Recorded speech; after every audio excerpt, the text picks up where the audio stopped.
Bonsoir, bienvenue à l'Atelier Librairie, le livre voyageur animé par Fabienne Roch et moi-même, Bruno Lalonde.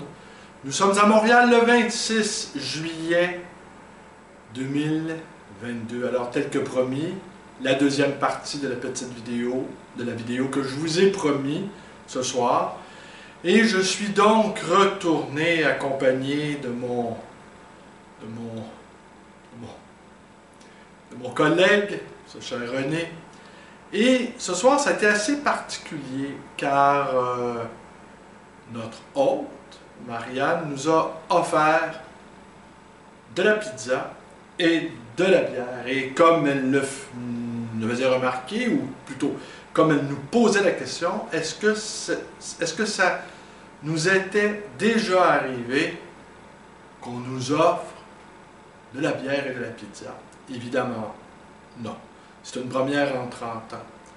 Et ce soir aussi, René est accompagné de son gendre, car il était peut-être question qu'il se porte acquéreur du piano qui était dans l'appartement de cet homme au 4000 Curiosa. Et ce soir également, Marianne avait convié un collègue de travail avec qui Michel avait travaillé pendant 40 ans dans une institution scolaire de Montréal.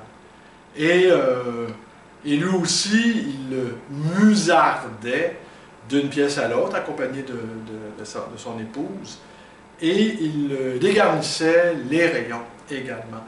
Alors on s'est retrouvés, tout ce petit monde, autour d'une bière, et c'était assez étonnant, car vous le savez, les quelques-uns qui suivaient mes activités youtubesques, je me pique d'être un psychanalyste des bibliothèques. Et cette fois-ci, ça a encore été le cas.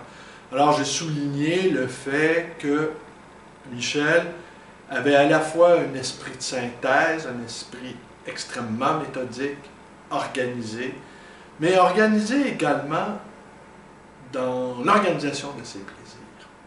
Et cette bibliothèque qui m'a donné à rêver, et cette bibliothèque est survenue sans doute à un bon moment de ma vie. Aujourd'hui, 26 juillet, ça fait 2 mois que ma mère est décédée. Et depuis le début de l'année, Thanatos a été, avec son cortège de souffrance, a été sur le devant de la scène. Et tout à coup est apparu ce personnage singulier qui vient foutre le bordel, Eros.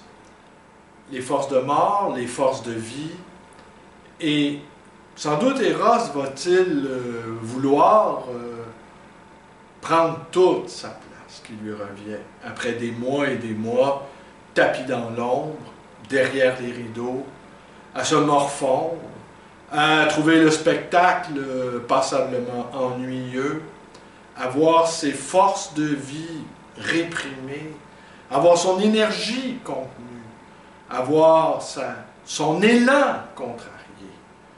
Eros n'est pas fait pour l'arrière-boutique. Eros, au fond, c'est lui qui mène le bal. Évidemment, Thanatos finit toujours par ramasser la mise. Il finit toujours par apparaître, cigarette au bec, et finit toujours par ramasser les dépouilles, ramasser les cadavres. Mais Eros, lui, qui est le principe de vie, qui est le principe actif de l'existence, lui, n'a pas l'intention de s'en laisser compter, n'a pas l'intention non plus de se laisser faire. Et après 2 mois, et après même plusieurs mois de petite misère émotionnelle, psychologique, Eros est apparu, les pieds noircis d'avoir parcouru de grandes étendues de poussière, de froideur, de vide. Et là, tout à coup, tout est redevenu vivant, tout est devenu palpitant, tout est devenu vibrant. Alors, nous nous sommes activés, mon confrère et moi, lui à aller prendre des livres qu'il jugeait nécessaires à sa boutique, Et moi, ben, je vous ai fait la liste. Oui, la liste. Et j'en ai retrouvé quelques-uns. Mais étonnamment, il y en a un qui me tentait plus que les autres.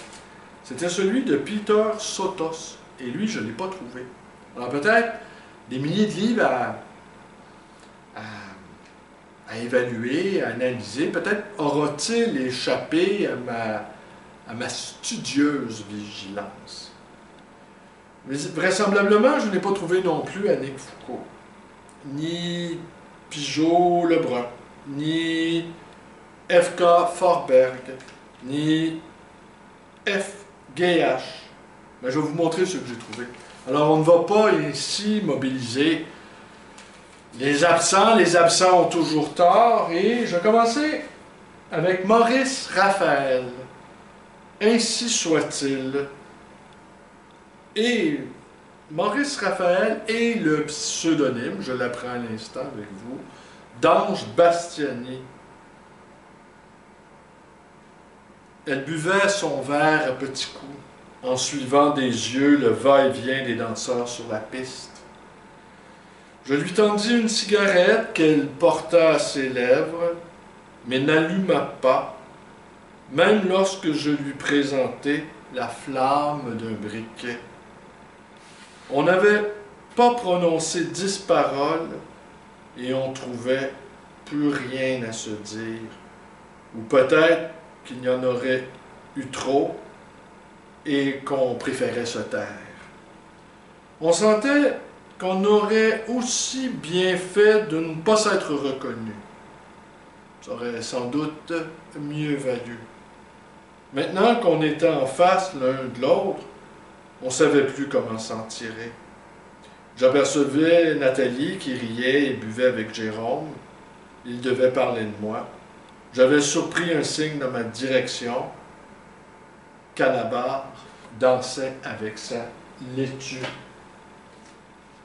Madame de Morancy, pseudonyme de Hugues Rebelle, journal d'une enfant vicieuse, j'ouvre au hasard donc. Cependant, le prêtre avait pris un martinet et après quelques coups qui ne me firent pas grand mal, il m'en donna plusieurs qui me cinglèrent les fesses si violemment que je ne pus me retenir de lui crier « Grâce, grâce, mon père, lui fis-je. Vous pouvez mieux supporter votre pénitence, me répondit-il. » Alors, ça a été publié clandestinement en 1903. Je vais être assez court ce soir. L'amour brut d'Éric Jourdan. Tenez, je ne l'ai pas montré. Alors,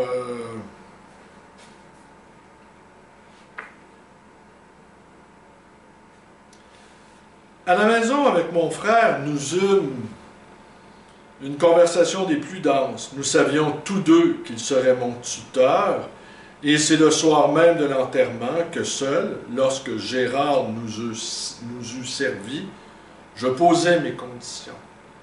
Il fut bien obligé d'accepter et nous échangeâmes ces lettres qui ne valaient juridiquement rien. Mais celle qu'il me signa était en quelque sorte paraffée sur mes épaules et mes reins par les coups qui les bluissaient. J'avais, dans l'intervalle de ces 3 jours, fait assurer l'avenir par un bon certificat médical qui constatait de larges ecchymoses causées par des coups violents et répétés, provoqués par une ceinture ou un fouet plat. Je donnai le double à mon frère pour ses archives, et ce jour-là, nous ne discutâmes pas plus avant. Michel Surya, qui n'était pas dans ma liste, mais je suis bien content.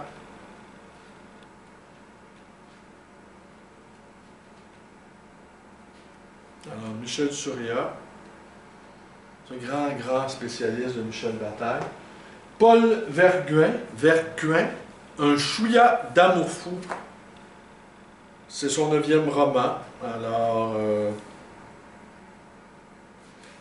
elle avait reçu la demande. C'est bien beau de s'enlacer et de s'embrasser, mais les garçons aiment les fesses à un point que si on ne sait pas les leur offrir, désirer ne vaut pas la peine. Laure le savait depuis quand? Portait-elle dans le sien le cœur masculin qui grésille à la moindre invitation, crue et drue?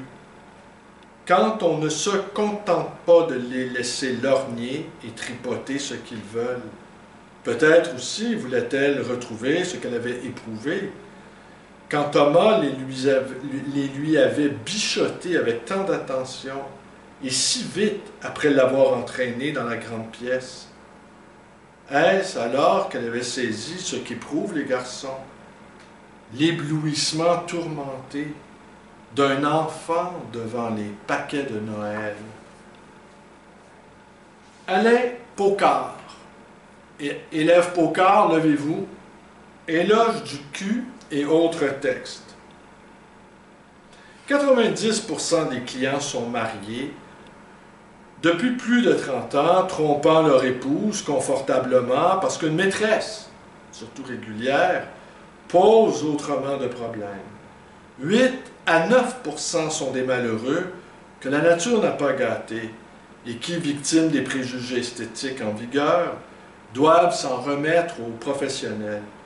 Enfin, je me retrouve dans le 1 ou 2% de clients venant à la prostituée pour trouver un climat particulier. Non, un vrai amateur connaît bien les femmes. Ce n'est pas un puceau, encore moins un refoulé, ni même un timide. C'est un homme de qualité, un honnête homme du XXe siècle. Anonyme, le catéchisme libertin, suivi du catéchisme des gens mariés. Allons tout de suite au passage des gens mariés. Les règles de la chasteté conjugale. Les époux sont-ils obligés d'être chastes dans le mariage? Oui. Ils doivent se souvenir que leurs corps sont des temples de l'Esprit Saint, qu'ils doivent éviter tout ce qui pourrait les profaner. Que doivent faire les époux pour éviter la profanation de leur corps dans l'usage du mariage? Il faut qu'ils s'instruisent des règles de la chasteté conjugale et qu'ils les observent exactement. Voulez-vous bien nous apprendre quelles sont ces règles? Voici la première. Elle a pour objectif les motifs que les époux peuvent avoir en usant du mariage. Elle autorise les uns comme légitimes, elle rejette les autres comme ne l'étant pas. Quels sont les motifs que la chasteté conjugale reconnaît pour légitimes? Il y en a 3. Le premier est d'avoir des enfants, lorsqu'il ne se trouve aucun empêchement. Le second, c'est de rendre le devoir à la partie qui la demande, sans trop examiner quelle raison elle peut avoir de le demander. Le troisième, c'est de procurer un remède à la concupiscence qui se fait sentir et d'éviter de tomber dans l'incontinence ou d'y laisser tomber l'autre conjoint. Anthologie du coït. Mathias et Jean-Jacques Pauvert. Encore, j'ouvre au hasard. J'approchai du mien son visage, elle ne se défendait pas. Sa peau fleurait la violette, j'eus ses lèvres. Je chauffai mes baisers sur ses yeux de flamme. Comment aurais-je pu ne pas céder à la tentation suprême? Je déléguai ma main vers des sinuosités intimes. Oh, protesta-t-elle sans plus. Un émoi violent soulevait sa gorge que cherchait ma bouche. Je la tirai, m'engageai doucement, et ce fut la conjonction indiciblement exquise. Là, dans ce fiacre cahotant, cet assouvissement sommaire qui eût dû me faire si heureux me laissa triste, un peu confus, pourvu que ma mère ne s'aperçoive de rien, murmura-t-elle. Nous arrivions. Un long baiser sanctionna tout. Sadie Black Eyes, le pseudonyme de Pierre-Marc Orland, Petite dactylo et autres textes de flagellation. J'écartai davantage la fente du pantalon, ce qui me permit de bien dégager son derrière. Puis, saisissant la verge, je me mis à la fouetter de toutes mes forces. 10 coups sur une fesse, 10 coups sur l'autre. Quand la fessée eut été appliquée, je la laissai se relever. Elle était furieuse, mais la douleur et la crainte d'une deuxième correction l'empêchèrent de se livrer à la colère qui bouillait en elle. Je lui dis posément que si je la reprenais encore une fois en train de flirter, elle pourrait apprêter son derrière pour une deuxième danse. Elle ne me répondit pas, mais descendit dans la cuisine en faisant claquer les portes. Je ne l'ai pas assez fouetté, pensai-je. Une autre fois, je serai moins chiche. Il faut mater cette nature rebelle et vicieuse. Esparbec, le bâton et la carotte, roman pornographique. Un matin pendant les vacances, elle était alors en seconde, Marie-Hélène, qui venait d'avoir 16 ans, travaillait dans la bibliothèque quand son père y entra. Surprise, elle constata qu'il n'était pas seul. Un homme assez grand, barbu, légèrement bedonnant, le suivait. Elle se leva poliment pour saluer le visiteur. « Tu connais Maître Bigot, bien sûr, lui dit son père. Le revoilà parmi nous. L'enfant prodigue est de retour. » Comme elle restait sans réaction, son père perdit patience. Depuis qu'il s'était lancé dans la politique, il était comme une boule de nerfs. « Voyons, ne reste pas planté ainsi. Tu te souviens certainement de lui. Tu n'étais pas si jeune. Rappelle-toi, Isidore. » Elle tressaillit violemment et rougit jusqu'au blanc des yeux. L'ex-secrétaire de son père s'avança timidement et ils échangèrent une molle poignée de main. Il s'était poussé la barbe, son front s'était dégarni et il avait pris de la bedaine, mais c'était bien lui. Il avait toujours ce même sourire hésitant et cette façon obséquieuse de se déplacer sans faire de bruit, comme s'il cherchait à faire oublier son grand corps gauche. Connie O'Hara, Clayton's College. Il était temps qu'arrivassent les vacances et que tous ces enfants ambigus retournassent exploser chez eux. Joël frissonna car il venait de se représenter, toute nue, Concepcion Tanzillo. C'était une chose étrange de songer à cette fille, de cette façon à cette fille, pour qui il croyait avoir de l'amour. Comme tous les garçons de son âge, Joël faisait soigneusement la différence entre les choses de la chair et celles de l'amour. Même en rêve d'ordinaire, il écrivait toujours « amour » avec un A majuscule. La sotte littérature populaire américaine et particulièrement les films d'Hollywood, dont tous ces jeunes gens étaient gavés à vomir, mais ils n'en vomissaient pas, ne sont absolument pas faits pour leur donner une vue exacte des conditions vraies de la vie.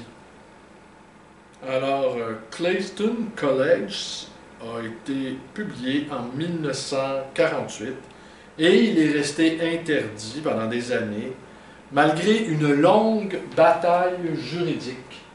Jeanne d'Asturie, La couleur des draps et Carnet d'une invertie de Nicole Autrin. Tu aimes le mien? Oui, tu le sais bien. On a des surprises mauvaises, les mâles. Tu vois un cul dans la rue sous une robe. Il remue, il est mignon, vivant. Bon, tu dis. Tu regardes le reste, jambes, visage, sein.